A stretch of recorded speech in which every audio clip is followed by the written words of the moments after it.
Holy shit, is this really happening? It truly is. And it's nothing to fear. This is a radical transformation. So I'm going to break down from my logical circuit everything I share with you. Don't make any financial moves. This isn't financial advice. I'm just going to break this down from my logical circuit with risk of getting anything wrong or dates. So please don't go exactly with the dates, but I'm going to break this down from my logical circuit from the 8 to 9 hours a day of research I do, from spending 10 years in banking, going to CBA Executive Banking School, and leaving to break free from that paradigm to create my own paradigm and becoming financially free and taking over 7,000 people with me. So let's go back to 1913 when the Federal Reserve was created. If you haven't read the book, The Creature of Jekyll Island, I highly recommend you dive into that. Some other books, Creature of Jekyll Island, Rich Dad, Poor Dad, Richest Man in Babylon, Think and Grow Rich, Secrets of the Millionaire Mind, and Intelligent Investor by Benjamin Graham, and lastly, Becoming Your Own Banker by Nelson Nash. These are all the banks, ironically, all the books that have radically transformed my thinking, my life, and helped me have a deeper understanding of the financial system and how to become an intelligent investor. It's an organization that balances out the job markets and the financial markets. They're responsible for the way the money flows through the system. In 1913 as well, take a look at tax code 7702. I believe it was 1913 was created. That'll be key for the factors in the future here. So in 1913, the Federal Reserves were created to balance out the markets and money flows. In 1929, there was the Great Depression, a catastrophic collapse of our financial system.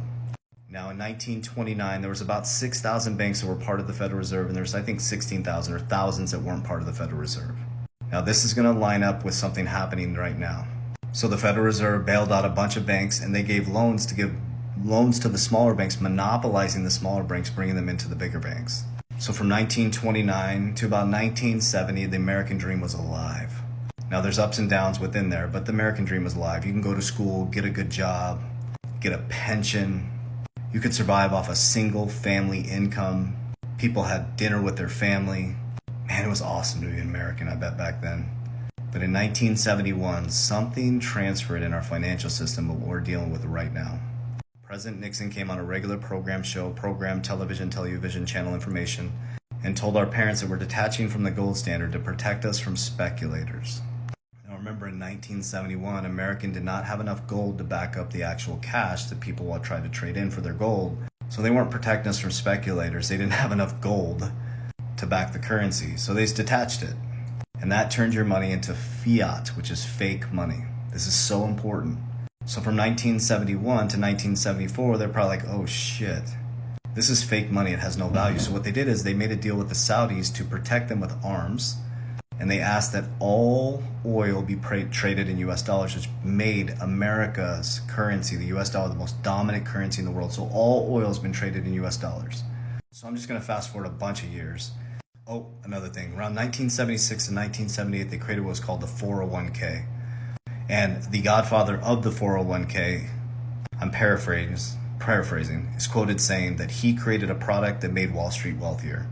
So if you are a company and you're a numbers person, if you're now in a monetary system that the fake money system has no value other than your belief in it, wouldn't you push your people into a 401k to do their own investing?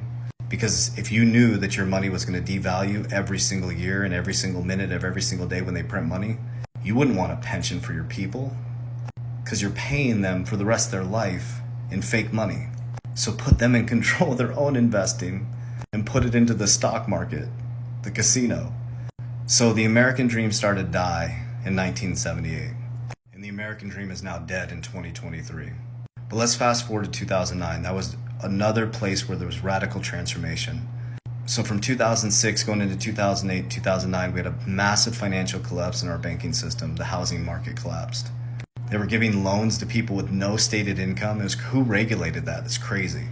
But there was a company called BlackRock that was tapped to balance out the markets by the Federal Reserve, the largest asset manager in the world that literally is part of almost all your daily interactions of the companies you touch.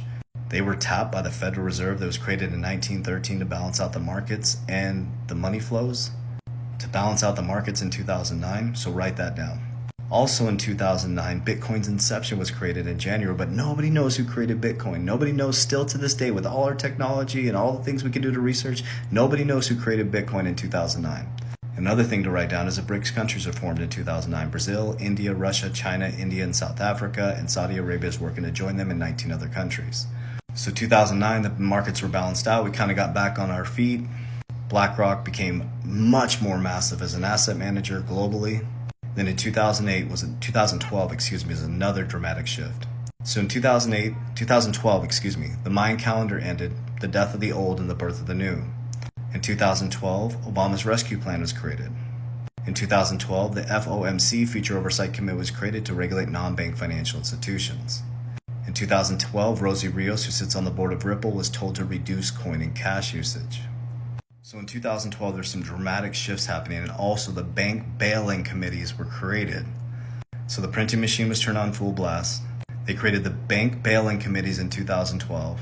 They created the Future Oversight Committee to regulate non-bank financial institutions. You don't think they're preparing for this moment in time in 2023 with cryptocurrency protecting us from speculators? So let's fast forward now from 2012 to 2020. Printing machine is rolling. We head into, remember, Rosie Rios was told to reduce coin and cash uses in 2012, and she said you need a shock to the system to move consumer behaviors, and she wasn't able to reduce coin and cash usage because when they're printing money, GDP growth goes up and cash and coin usage goes up. So in 2020, we had a massive shock to the system, changing consumer behaviors. And again, BlackRock was tapped, just like 2008, to balance out the markets, the largest asset manager in the world by the Federal Reserve. Then we're cruising along, our whole lives change, everybody's locked down, consumer behaviors change. In December 20th, 2020, SEC initiates a case against Ripple, the most well-run crypto company in the world, around XRP being a security. But what that was is to slow down the monetary system as they work to regulate it. First they resist it, then they sue it, then they regulate it, then they join it. So from 2020 to 2023, you're told cryptocurrency is a fraud, you're told it's rat poisoning, it's used for money laundering from some of the largest banks and leaders in the world. So 2022, they proved to you that cryptocurrency is a fraud. Stablecoin collapse, FTX collapse, Celsius collapse. But something changed in 2023 that lines up with 2012 pretty dramatically. So on the back end of 2022, MicroStrategy increased their position in Bitcoin. They also increased their position in Bitcoin in 2023 Q1. Vanguard and BlackRock, the largest asset managers in the world, increased their position in MicroStrategies Q1 2023. Banks start to bail in and start to go insolvent. One of the largest banks in the world, JP Morgan, starts to monopolize First Republic, very similar to 1929. And oh yeah, the bank bailing committees that were created in 2012, Jay Clayton, the one who initiated the case against Ripple when he was part of the SEC, now sits on the board for the bank bailing committees. And now there's a shock to the system, reducing coin and cash usage and changing consumer behaviors.